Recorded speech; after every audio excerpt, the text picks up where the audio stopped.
हमारे पास ऐसी कोई सूचना नहीं है। हम लोग तो मठ में है ही हैं, समय समय पर जनता से मिलते ही हैं। अगर वो लोग आएंगे तो जरूर उनसे मिलेंगे हम।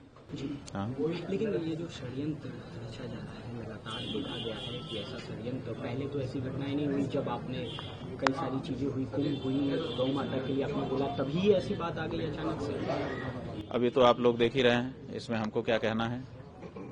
जो सच्चाई है वो ये है कि ये जो सरकार इस समय है, ये चाहती है कि हम ही धर्माचारी हों, हम ही सरकार हों। दूसरे जो गुरु हैं उन सबको या तो अपना अनुगत बना लिया जाए, जी हजूर बना लिया जाए, और या तो फिर उनको मान मर्दन करके समाप्त कर दिया जाए। तो बहुत सारे धर्म गुरुओं को उन्होंने अपना पालतू बना लिया है। कोशिश कर ली है कि अब वो उनकी यहाँ मिला रहे हैं, चाहे वो गलत करें चाहे सही करें।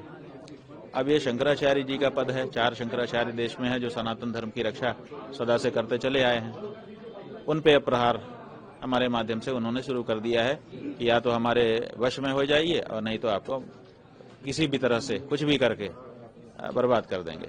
लेकिन उनको पता नहीं है कि जो सच्चाई है वो समाप्त नहीं होती है, वो तो सदा बनी रहती है। जो झूठ है, फरेब है, जो धोखा है, वो आता है और जाता है। सच्चाई जहाँ की तहाँ है। इसीलिए 2500 साल से शंकराचार्य जी जहाँ के तहाँ हैं। कितने आए कितने चले गए। तो इसलिए जो सच्चाई का रास्ता है, सनातन धर्म का रास्ता है, उस रास्ते को हम लोग बताते रहेंगे। और गौ माता की हत्या की जो बंदी की आवाज उठी है, इसको हम लोग और बुलंद करते रहेंगे। ये चाहते हैं कि जनता का ध्यान दूसरी तरफ ले जाएं, गाय माता की तरफ से ध्यान हटा लें और गौ हत्यारों से जो चंदा हम लंबा ले रहे हैं उसको लेते रहें। तो ये कैसे हो सकता है। गौ माता की रक्षा तो करनी ही है। देश की जनता चाहती है कि गौ माता की रक्षा हो, तो करनी पड़ेगी, कोई भी सरकार हो। इसको लेकर क्या और भी पीठ के शंकराचार्य महाराज जी लोग? बात यह है कि सभी पीठों के शंकराचार्यों से हम लोगों का निरंतर संपर्क रहता है और हर पीठ के शंकराचार्य मिलकर के, 4 पीठों के शंकराचार्य मिलकर के गौ माता की रक्षा का ये आंदोलन चला रहे हैं। गोपाल मणि जी नाम के जो गौ भक्त हैं, वो 4 शंकराचार्यों के पास गए थे और 4 शंकराचार्यों के पास जाकर के 4 का आशीर्वाद आदेश पत्र लेकर के आए थे, तब जाकर के आंदोलन चल रहा है। तो इसलिए ये 4 शंकराचार्यों से सम्मत आंदोलन है और गौ माता की रक्षा के लिए देश की एक एक जनता का आंदोलन है। जिनसे गवाही दिलाया गया क्या वो तो यहाँ के छात्र रहे हैं कि नहीं है, ये भी ऐसा है कि जिन छात्रों के बारे में बात कही जा रही है, कहा जा रहा है कि ये छात्र हैं, तो वो हमारे यहाँ के तो है नहीं। हमारे गुरुकुल में ना तो उनका कभी पंजीकरण हुआ, ना तो कभी प्रवेश लिया, ना तो आए, ना तो पढ़ा, ना तो लिखा।